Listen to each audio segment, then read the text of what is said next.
As पर this circuit diagram 4 8 short करके यहाँ पे पॉजिटिव कनेक्शन दिया हुआ है। आगे यहाँ पे इनबिल्ट सप्लाई नहीं है, इसलिए यहीं से हम 10 वोल्ट सप्लाई को कनेक्ट कर देंगे।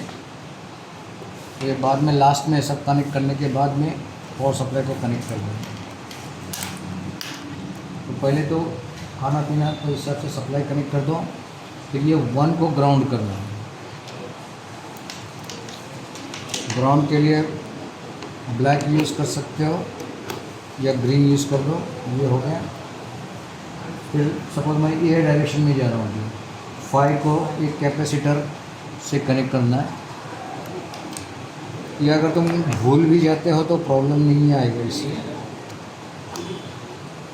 तो 5 को कंट्रोल, जो कि कंट्रोल इनपुट है, उससे कैपेसिटर कनेक्ट किया हुआ, कैपेसिटर का दूसरा टर्मिनल ग्राउंड किया हुआ।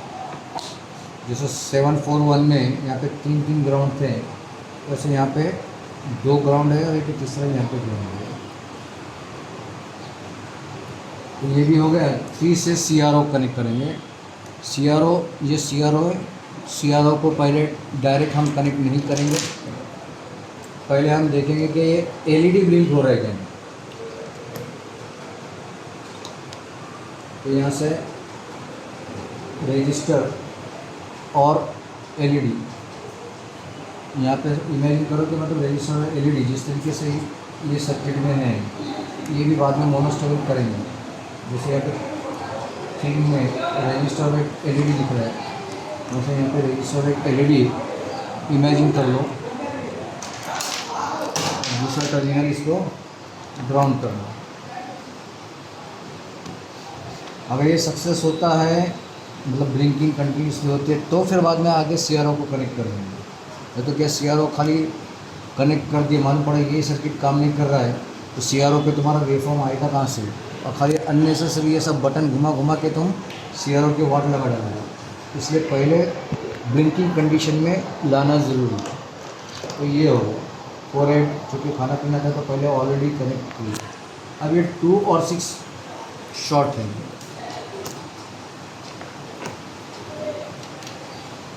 और यहीं से ये कैपेसिटर है, ये कैपेसिटर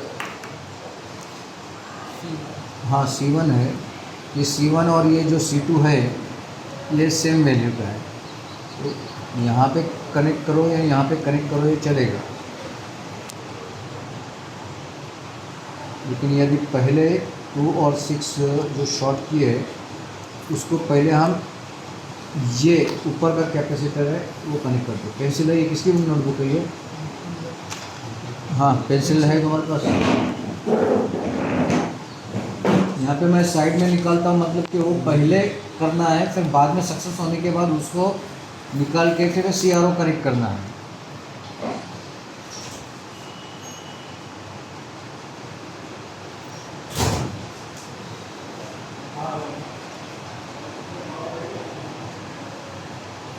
ये कैपेसिटर और ये कैपेसिटर में फ़र्क पता चल रहा है ना। ये है पोलर कैपेसिटर, तो इसमें पोलरिटी इंपॉर्टेंट रहती है। यहाँ पे पोलरिटी मार्क किया हुआ है, पॉजिटिव है ये और ये नेगेटिव है।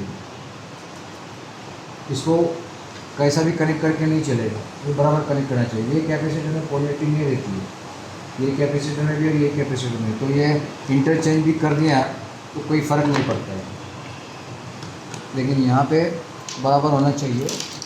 और ये जो अदर टर्मिनल है इसको ग्राउंड करना है।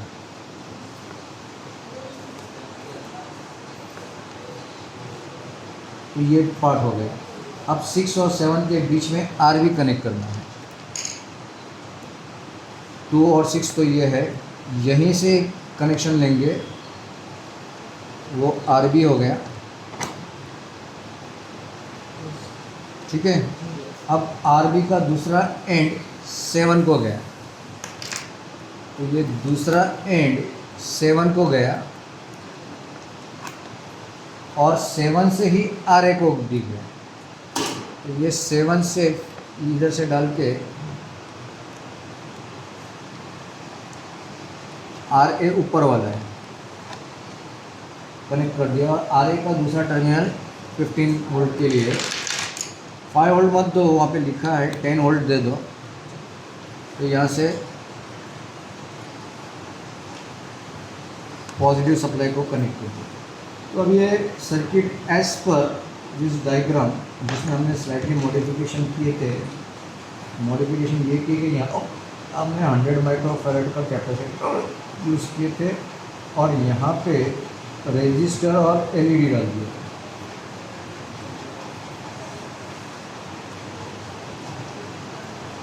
तो कनेक्ट कर लिए उसमें से।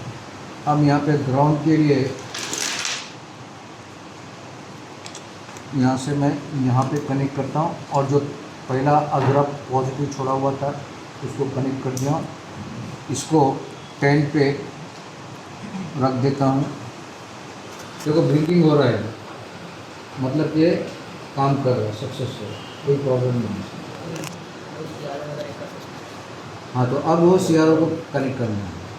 अगर ये ब्लिंकिंग नहीं होता तो मतलब कि तुम्हारा कुछ ना कुछ प्रॉब्लम रहता था। फॉर एग्जांपल यहाँ से मैं निकाल लूँ, सपोज ये कनेक्शन तो कंटिन्यूसली ग्लो हो रहा है, तो ये भी नहीं चलेगा।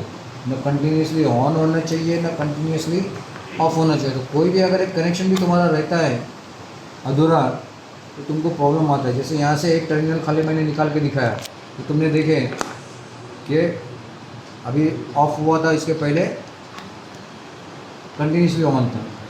तो ऐसा ही दूसरे टर्मिनल से भी होगा। मतलब कि जब कंप्लीट एक भी चीज़ छूटी नहीं रहेगी तो ही तुम्हारा सर्किट काम करेगा। और देख रहे हो कि मेरे इसमें अभी जो भी मैंने स्टार्ट किया कनेक्शन डायग्राम, तो जैसे हमने सप्लाई चालू किए ब्लिंकिंग स्टार्ट हो गया, मतलब कि हमारे कनेक्शन में कोई भी मिस्टेक नहीं है। अब चेंजेस क्या करना है, एक तो यहाँ से जो एलईडी का जो पिन था 3 से, ये 3 है, इसको पॉजिटिव कनेक्ट कर दो। अब यहाँ पे थोड़ा प्रॉब्लम हो रहा है तो यहाँ से बेटर है हम इसको ऐसे कनेक्ट कर देंगे।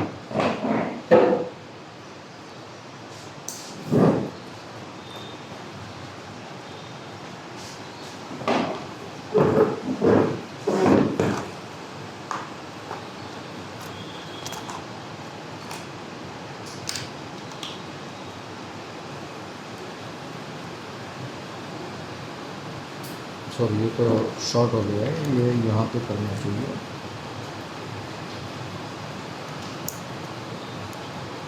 मतलब ग्रिप बराबर रहेगा, इस तरीके से पकड़ना है और इसको ग्राउंड कनेक्ट करना है। तो ग्राउंड तुम कहाँ से भी ले सकते हो, यहाँ से, यहाँ से, यहाँ से भी कन्वीनियंट रहे वो ले लो। इसका ऑलरेडी ये यहाँ पे कनेक्ट किया हुआ था, वो उसको डिस्कनेक्ट करके भी तुम यहाँ से ले सकते हो ताकि और एक्स्ट्रा वायर न लगे। तो हमने इसको यहाँ पे कनेक्ट कर दिया। एक बाकी रहा, और क्या बाकी रहा है, इसको यहाँ से निकाल के यहाँ पे डालो। तो ये 2 चेंजेस खाली करना है आपको। एक तो यहाँ से एलईडी को डिस्कनेक्ट करके CRO कनेक्ट करना है और ये जो कैपेसिटर है उसको डिस्कनेक्ट करके ये यहाँ पे कनेक्ट करना है। तो देखो कि डायरेक्ट वेवफॉर्म भी आ गया। मतलब हमारी सेटिंग इस तरीके से थी कि इसके लिए हमको घुमाना वगैरह भी नहीं पड़ा। मान लो किसी ने अगर घुमा के रखा होगा, एग्ज़ाम के एक दिन पहले तो हम ये बराबर रख देते, लेकिन फिर भी स्टूडेंट्स आके कुछ भी घुमाते रहते। फॉर एग्ज़ाम्पल ये किसी ने घुमा दिया या ये किसी ने घुमा दिया, प्रेस कर दिया, तो देख रहे तुम बाद में झक मारो तुम, वो आने वाला नहीं वेवफॉर्म जब तक कि तुम ये सही रिलीज़ नहीं करते हो। तो पहले तो ये चेक करो कि सब रिलीज़ कंडीशन में है क्या नहीं। फिर बाद में वेवफॉर्म अगर नहीं आ रहा है या सही नहीं आ रहा है तो एक्स पोजीशन से और वाई पोजीशन से इसको एडजस्ट कर लो, ऊपर नीचे एक्स वाई पोजीशन। और उसके पहले ये कैलिब्रेटर पे होना, ये जो है ये 0 पे होना ज़रूरी है। इसलिए मैंने यहाँ पे एक एरो भी लगाया हूँ। इसको अगर ऐसा किसी ने घुमाया होगा तो तुम्हारा कैलकुलेशन रॉन्ग होगा। तो ये coil must be fully anticlockwise. ये हो गया। अब ये चैनल 1 के लिए रिलीज़ कंडीशन में अगर यहाँ पे कनेक्ट करते तो इसको प्रेस कर देते थे।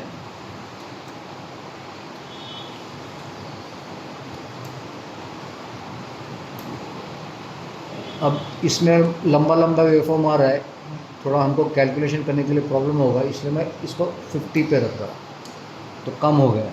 यदि फोकसिंग सही नहीं है तो इसको मैं शार्प करने की कोशिश करूँगा। ये ब्लड इमेज आ रहा है तो इसका मतलब कि सिग्नल में थोड़ा नॉइज़ वगैरह ज़्यादा हो रहा है।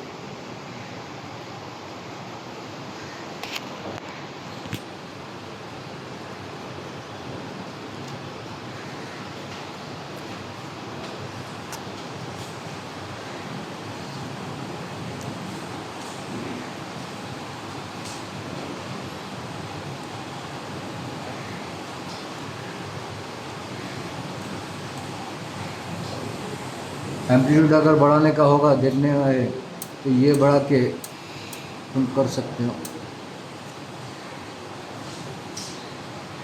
इमेज हालांकि इससे ज़्यादा शार्प आना चाहिए। यहाँ पे जो मल्टीपल लाइन्स आ रहे उसके जगह पे एक ही लाइन आना चाहिए। पॉज कर दो थोड़ा। से कनेक्ट नहीं किए थे, इसको यहीं पे छोड़े थे इसलिए ये ऐसा आ रहा है। हालांकि वो एलईडी में यहाँ पे कनेक्ट किए थे। अब एलईडी ज़रूरत ही नहीं, तो इसको यहाँ से डिस्कनेक्ट करके यहाँ पे कनेक्ट करने के साथ आ गया ना एकदम शार्प। तो अब खाली कैलकुलेशन तुमको करना रहेगा। और कैलकुलेशन में भी क्या यही जो करोगे ना वही सेम टू सेम वहाँ पे भी रिप्रोड्यूस करना पड़ेगा। फिर अलग से कैलकुलेशन होने वाला है ऐसी बात नहीं है। जैसा इसको मैंने 10 पे रखा हूँ, ये होल्ड पर डिवीज़न जो है, ये होल्ड पर डिवीज़न, हालांकि इसकी हमको ज़रूरत नहीं पड़ने वाली है। इसको मैंने 10 पे इसलिए रखा हूँ कि न ज़्यादा बड़ा है और न ज़्यादा छोटा है। ये ज़रूरत से ज़्यादा छोटा हो रहा है, ये ज़रूरत से ज़्यादा बड़ा हो रहा है, इसलिए इसको हमने 10 पे रखा हुआ है। और इसको टाइम पर डिवीज़न ये इम्पोर्टेंट है, इसको 50 माइक्रोसेकंड पे रखना है। एग्ज़ाम के वक्त भी हम यहाँ पे रखेंगे इसको 50 माइक्रोसेकंड। यहाँ पे मैं एरो मार देता हूँ, यहाँ पे रखना है। कभी कभार प्रॉब्लम होता है तो खाली 20 पे रख देना। अगर वेवफॉर्म आने में प्रॉब्लम होता होगा तो नहीं तो 50 इज़ द परफेक्ट है। अब यहाँ पे ये ऑन टाइम है और ये ऑफ टाइम, ये इस टाइप का वेवफॉर्म है। 1 2 ये लगभग 2 डिवीज़न हो रहा है और ये लगभग 1 डिवीज़न है। तो इसी टाइप का वेवफॉर्म भी तुमको इस पर निकालना रहेगा, इस पर graph paper.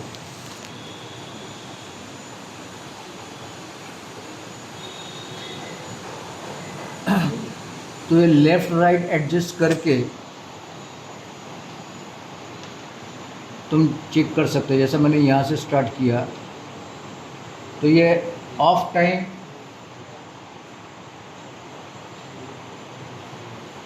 1 division, on time 2 division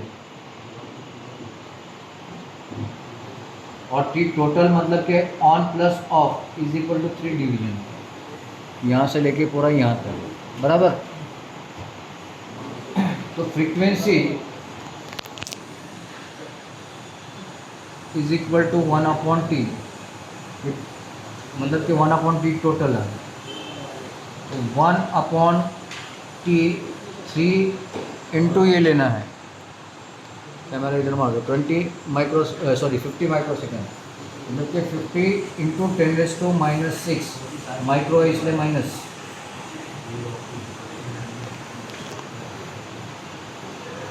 तो 1/150 और ये 10⁻⁻6 ऊपर जाएगा तो 10⁻6 होगा।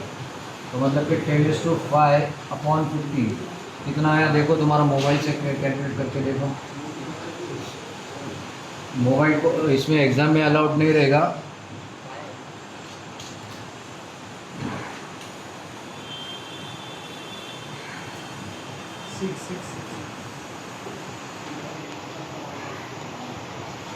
ठीक है, 6666.6 कुछ आएगा ना, तो मतलब कि ये 6666 किलो हर्ट्ज हो गया।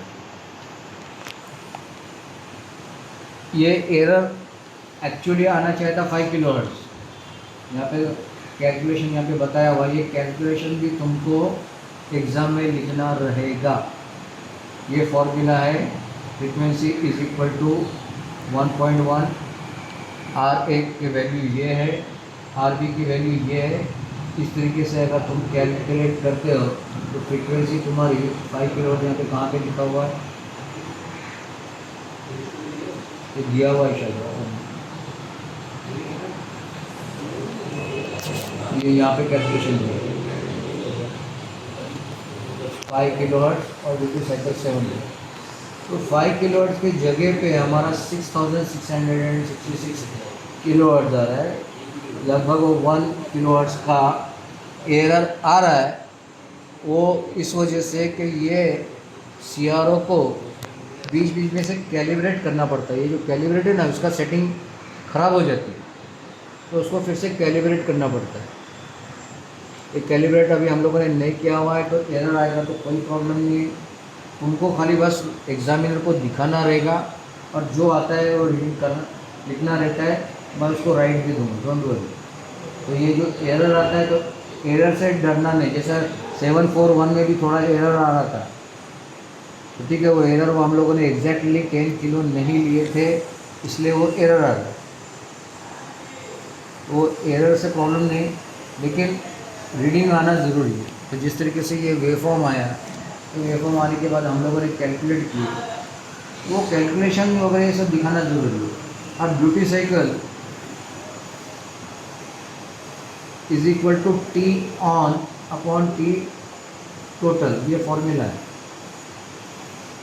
T ऑन कितना हो रहा है 3 अपॉन T टोटल कितना हो रहा है 4, सॉरी T ऑन 2, हाँ 2 डिवाइड बाई 3 है,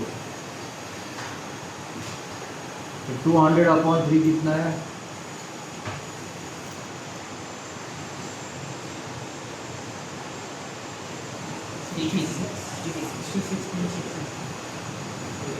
हाँ, तो मतलब कि इधर को 67% आ रहा है और यहाँ पे 70% आ रहा है, बराबर। मतलब कि खाली 3% का एरर है। ठीक, तो ये इस तरीके से ये कैलकुलेशन भी एग्ज़ाम में लिखना पड़ेगा। अब ये स्लिप देखो, क्या स्लिप के हिसाब से अटेंड करना रहता है। Draw the circuit diagram of stable multivariable using RC 555, मतलब कि ये सर्किट डायग्राम निकालना रहेगा, इसके हिसाब से उनको कनेक्ट करना रहेगा। ये पार्ट हो गया। तो डिज़ाइन आ रहा है RB and C for frequency 5 kilo hertz and duty cycle 70%, यही एग्जाम में दिया हुआ है, वो यहाँ पे ऑलरेडी दिया हुआ है। तो इसके हिसाब से RA एंड RB जो आया है वही वैल्यू हमने यहाँ पे लिया हुआ है। जैसे RA 12 किलो में, ये 12 किलो में, और RB 8.2 किलो, ये हो गया। और इसके बाद में कंस्ट्रक्ट द सर्किट को लिखने का, क्या circuit is constructed and shown to the examiner, इस तरीके से लिखने का और वहाँ पे एग्जामिनर को साइन लेने का। फिर measure the frequency and duty cycle on CRO, trace the waveform. तो ये जो वेवफॉर्म ट्रेस कर रहे वो ग्राफ पेपर पे निकलना है, राइट। अब यहाँ पे तो यही वेवफॉर्म आ रहा है, बराबर। तो ये वेवफॉर्म कहाँ पे आया, तो ये वेवफॉर्म अक्रॉस कैपेसिटर, ये कैपेसिटर के अक्रॉस में वो वेवफॉर्म आता है, वो भी हम देख सकते हो। इसको मैं यहाँ से डिस्कनेक्ट करके,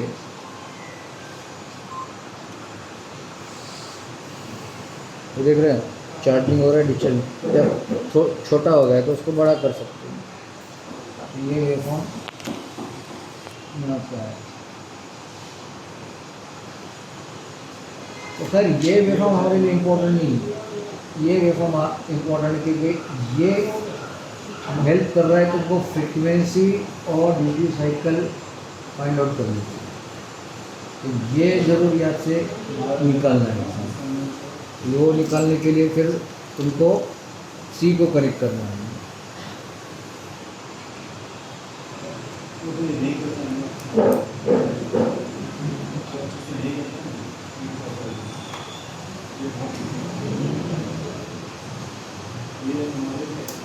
बहुत ज़्यादा बढ़ गया है इसलिए इसको छोटा करना पड़ेगा।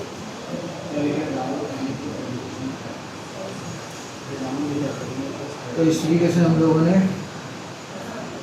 रीडिंग मेजर कर ली। एक बार मैं पूरा डिस्कनेक्ट कर देता हूँ, तुम तीनों कनेक्ट कर दो इसको, ठीक है? चाहे तो देख लो एक बार, तो तुमको डिस्कनेक्ट करके फिर कनेक्ट करके रीडिंग लेके दिखा दूँगा। हीरो हीरोइन दोनों के घूमने को गए के अपने हीरो हीरोइन